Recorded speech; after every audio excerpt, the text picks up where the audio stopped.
Olá pessoal, boa tarde, terça-feira, dia 3 de julho. O Bate-Papo Esportivo está começando aqui na TV Horizonte. Programa moderno, com muita informação, opinião, debate e que fala tudo sobre o futebol. Vamos aos destaques do programa de hoje. Com Willian e Neymar inspirados, o Brasil se classifica. E agora, que vem a Bélgica. Cruzeiro tem mais uma baixa no seu ataque. Gustavo Blanco machuca-se em treino e passará por cirurgia no joelho. Isso e muito mais, agora no Bate-Papo Esportivo.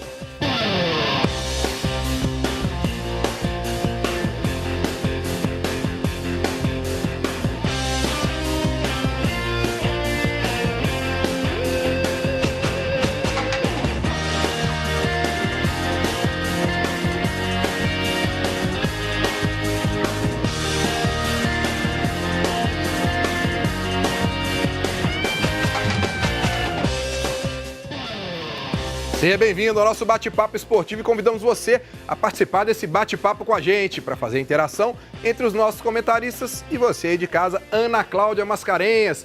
Boa tarde, Ana. Explica para o pessoal de casa como é que eles podem participar. Boa tarde, Breno. Boa tarde a todos. Pessoal, participe com a gente nesse bate-papo. Mande a sua mensagem no WhatsApp 984950038, 984950038, ou você pode mandar a sua mensagem também pelas nossas redes sociais. Estamos ao vivo pelo Facebook e YouTube da TV Horizonte. Então, participe com a gente, pessoal. Mande suas perguntas e mensagens sobre Atlético, Cruzeiro, América e Seleção Brasileira. Contamos com a sua participação. Convidamos vocês a acessarem as redes sociais do programa. Bate-Papo Esportivo está no Facebook, no Instagram, também no canal no YouTube. Entre lá e confira vídeos exclusivos do programa que separamos para vocês. E, claro, Copa do Mundo, Seleção Brasileira nas quartas de final. Muito assunto para a gente poder falar aqui. Tem também os times mineiros. E a bruxa parece que anda solta por Atlético e Cruzeiro. Só notícias ruins aí ontem para as duas torcidas, mas vamos começar o bate-papo aqui com Guilherme Guimarães. Guilherme, satisfeito com o Brasil aí nas quartas de final contra a Bélgica, não? Um abraço, Breno, um abraço para quem está acompanhando de casa, aos companheiros que estão aqui comigo hoje, o Grice e o Edu. Foi um bom jogo do Brasil, né? O Willian jogou bola, fez o melhor jogo dele até aqui nessa Copa do Mundo. O Neymar também jogou muito bem, foi um jogador que, é lógico, caiu em campo, mas caiu pelas faltas que ele sofreu. Foi um jogador mais objetivo, é um jogador importantíssimo para a seleção brasileira. E agora vai enfrentar a Bélgica, um jogo mais difícil para o Brasil, mas que também dá para passar e dá para classificar. Vinícius Gris, seja bem-vindo. E para você, eu vou pegar a deixa do Guilherme aqui. Vai pegar a Bélgica. Bélgica ontem quase deu um susto na torcida, mas inverteu o placar. Ficou para você uma impressão de que o Brasil aí vai passar dificuldades com a Bélgica? Pois é, Breno, boa tarde a todos. Eu acho que é um jogo duríssimo, né? A Bélgica tem muita gente que torce contra, mas é um time muito forte, que mostrou alguns defeitos ontem contra o Japão, que eu acho que, de certa forma, são possíveis de serem corrigidos, de relativa maneira, até fáceis, colocando o Dembélé no meio, levando o Kevin De Bruyne para jogar um pouco mais avançado. Mas é um time que mostrou algumas deficiências defensivas ao longo da Copa, deixou alguns espaços para os adversários que o Brasil pode aproveitar. Mas, em compensação, né, o Brasil, que tem uma defesa excelente, um goleiro que praticamente não trabalhou até agora na Copa, vai enfrentar pela primeira vez um time com um grande poder de fogo, de fato. A Bélgica do meio para frente é muito forte, vai ser uma adversária duríssima para o Brasil. Grande Edu Panzi, seja bem-vindo. Obrigado. Para você é o seguinte, será que a torcida agora pode dizer que o Neymar e principalmente o Willian de vez entraram na Copa do Mundo? Porque o Willian ontem me surpreendeu. Um abraço, Breno, telespectador. Eu acho que o Neymar já era meio que esperado, né? Ele crescer nessa última rodada da primeira fase, início de oitavas, quartas de final. É sempre bom lembrar que o Neymar ficou um longo período parado, tratando, fez uma cirurgia. O primeiro jogo dele, de fato, foi um amistoso antes da Copa. O segundo jogo dele, depois de 3 meses parado, já na Copa do Mundo. A tendência era que crescesse fisicamente, tecnicamente. E isso tem acontecido. O Neymar, a cada jogo, melhora. Os números estão aí para quem quiser pegar os números do Neymar do primeiro jogo da Copa até o jogo contra o México. É um crescimento absurdo. E em relação ao Willian, eu acho que vai muito da postura tática do time em campo.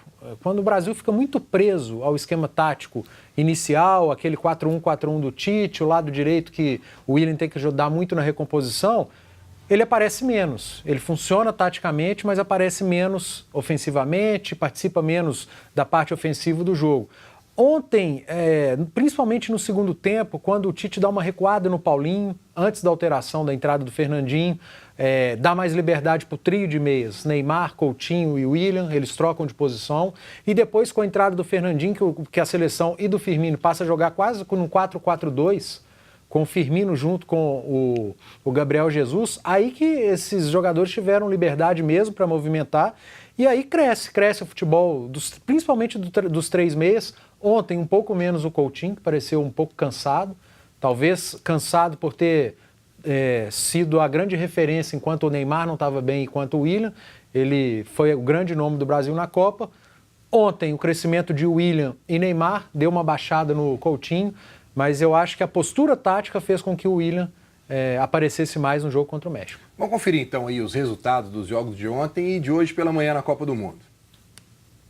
Tá aí o Brasil 2-0 no México, a Bélgica numa virada sensacional contra o Japão e a Suécia, jogo de agora, né, pela manhã, venceu aí a Suíça por 1-0. O Brasil continua a única seleção que venceu por mais de um gol de diferença.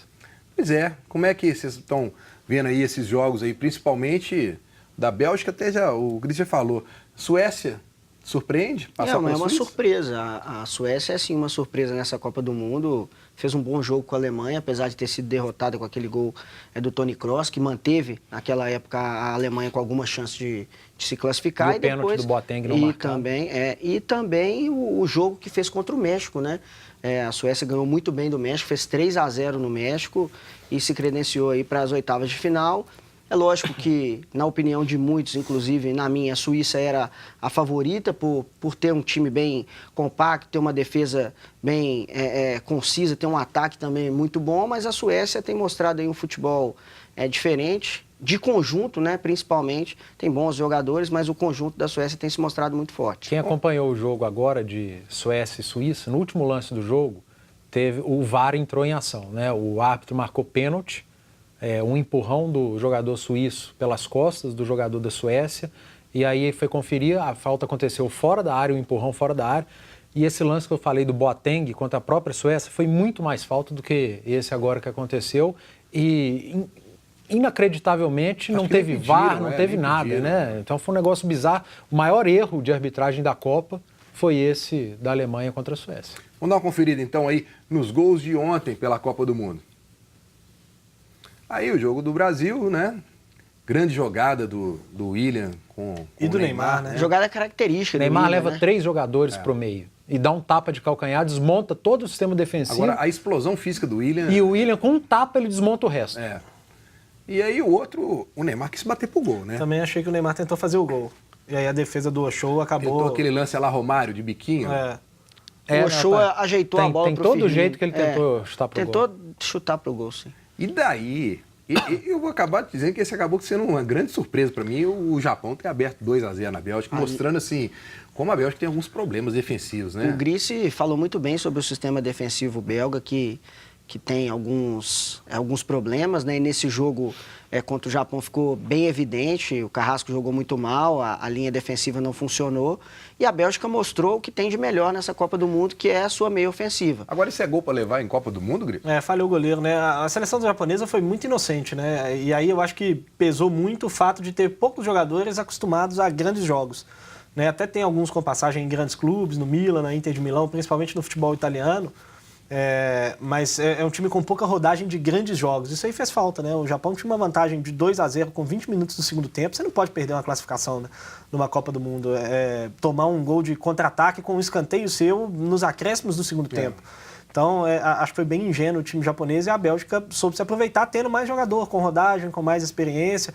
Teve que colocar um monte de gente na área e se aproveitar da altura em determinado momento, mas terminou vencendo com um contra-ataque fabuloso. Ingênuo, então autossuficiente, né? Porque você bate um escanteio no último minuto do jogo contra a Bélgica, você está empatando, você podia jogar de lado para diminuir o tempo para a prorrogação. O Japão quis fazer o gol, né? É uma mistura de ingenuidade com autoconfiança. Né? O Japão achou que pudesse fazer um gol. Fazer o gol e ganhar no último condição, minuto. O árbitro deu 3 minutos de acréscimo, tinha 2 minutos e 30 de acréscimo naquele momento, e em 20 segundos a Bélgica contra-atacou e acabou vencendo o jogo. Há males que vem para bem, né? Eu acho que esse susto fez bem para a Bélgica.